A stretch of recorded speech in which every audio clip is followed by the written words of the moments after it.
حضرت عمر رضی اللہ تعالیٰ عنہ کے زمانے میں ایک مضطرب چنگ بجانے والا بڑا با کمال گزرا ہے۔ بلبل اس کی آواز سے مست ہو جاتے تھے۔ اس کی دلکش آواز کی ایک مینڈ میں سے 100 آوازیں نکلتی تھیں۔ جہاں وہ گاتا تھا وہاں لوگ محو رہ جاتے تھے اور اس کی دردناک آواز سے قیامت برپا ہو جاتی تھی۔ اسی طرح زمانہ گزرتا گیا اور وہ بوڑھا ہو گیا، حتیٰ کہ تان میں جان نہ رہی اور اس کے نغمے میں مچھروں کی سی بھنبھناہٹ پیدا ہو گئی۔ گھڑے کے پیندے کی طرح اس کی پیٹھ خم ہو گئی اور گھوڑوں کی دمچی کی طرح بھویں آنکھوں پر لٹک پڑیں۔ وہ رسیلی آواز بالکل بے سری، بھدی اور دلخراش ہو گئی۔ وہ درد انگیز الاپ جس پر زہرہ کو بھی رشک آتا تھا، بوڑھے گدھے کی آواز کی مانند ہو گئی کہ اب اس کا کوئی قدردان نہ رہا، اور رفتہ رفتہ وہ بالکل مفلس اور روٹی کپڑے تک کو محتاج ہو گیا۔ اسی پریشانی میں اس نے ایک روز بارگاہ الہی میں مناجات کی، اے باری تعالیٰ، تو نے اپنے ذلیل بندے پر بڑے بڑے کرم کیے، عمر دراز بھی عطا کی اور اپنے عادات و اطوار درست کرنے کی مہلت بھی دی۔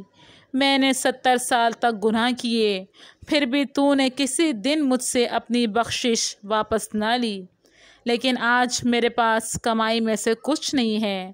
آج میں تیرا مہمان ہوں، اور چونکہ میں تیرا ہوں اس لیے چنگ بھی اب تیرے ہی حضور بجاتا ہوں۔ چنگ لیا اور خدا کی تلاش میں روتا ہوا مدینے کے قبرستان میں پہنچا اور کہا کہ آج میں صلے کا طالب صرف خدا سے ہوں، اور جو اپنے احسان و کرم سے کھوٹے سکے بھی قبول کر لیتا ہے۔ اس نے چنگ جی کھول کر بجایا اور روتے روتے سر جھکا کر ایک قبر پر پڑ گیا۔ اسی حالت میں آنکھ لگ گئی۔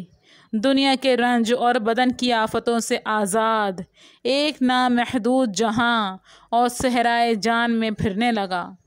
اسی وقت خداوند تعالیٰ نے حضرت عمر پر یکایک ایسی نیند غالب کی کہ وہ بھی حیرت میں رہ گئے کہ میرا معمول تو ایسا نہیں ہے، یہ غیبی واقعہ ہے اور ضرور اس میں کوئی بھید ہے۔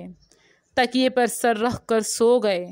خواب میں حق کی طرف سے ندا آئی جس کو ان کی جان نے سنا کہ اے عمر، ہمارے ایک بندے کی حاجت روا کرو، اس کا صلہ ادا کر، ہمارے ایک خاص اور معزز بندہ ہے، ذرا تو قبرستان تک تکلیف کر اور بیت المال سے پورے 700 دینار لے اور اس کے پاس جا کر کہہ کہ اے ہمارے دست گرفتہ، اس وقت تو یہ لے لے اور اس کو خرچ کر، جب یہ ختم ہو جائیں تو پھر یہیں آ جا۔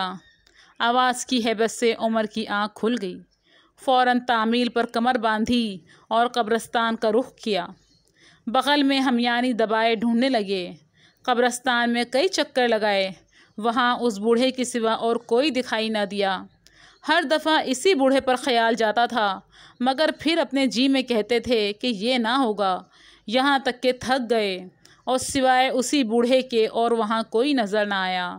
جی میں سوچا کہ خدا نے تو یہ فرمایا کہ ہمارا خاص بندہ بہت پاک، لائق اور خوش نصیب ہے، بھلا چنگی بوڑھا خاص خدا کیوں کر ہو سکتا ہے۔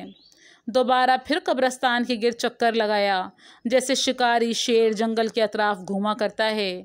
جب یقین ہو گیا کہ ہو نہ ہو یہی بوڑھا ہے تو دل میں کہا بے شک تاریکی میں بھی بہت سے روشن دل ہوتے ہیں۔ قریب آئے اور باادب وہاں بیٹھ گئے۔ جو ہی ایک چھینک حضرت عمر رضی اللہ تعالیٰ عنہ کو آئی، وہ بوڑھا اٹھ بیٹھا، حضرت کو دیکھ کر حیران رہ گیا کہ چلا جائے، مگر خوف سے پاؤں کانپنے لگے۔ اپنے جی میں کہنے لگا، اے خدا، تجھ سے فریاد کرتا ہوں کہ محتسب بوڑھے چنگی کے سر پر آن پہنچا۔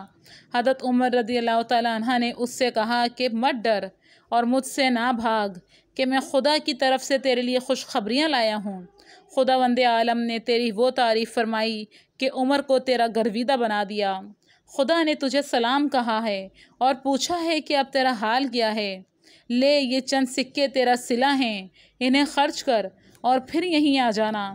جب یہ سنا تو بوڑھے کی عجب حالت ہوئی، اپنے ہاتھ کاٹنے اور پیچ و تاب کھانے لگا۔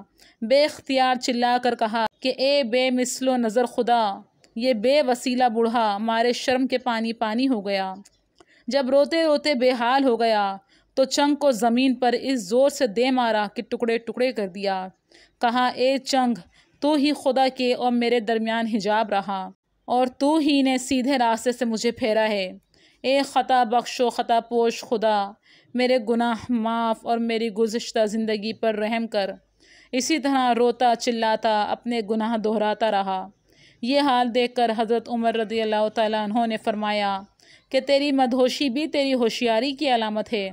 پھر آپ نے اس پر توجہ دی کہ گزشتہ کے رنج اور توبہ کے مقام سے نکل کر معرفت میں محو ہو جا، گویا ایک جان گئی اور دوسری زندگی کا آغاز ہوا۔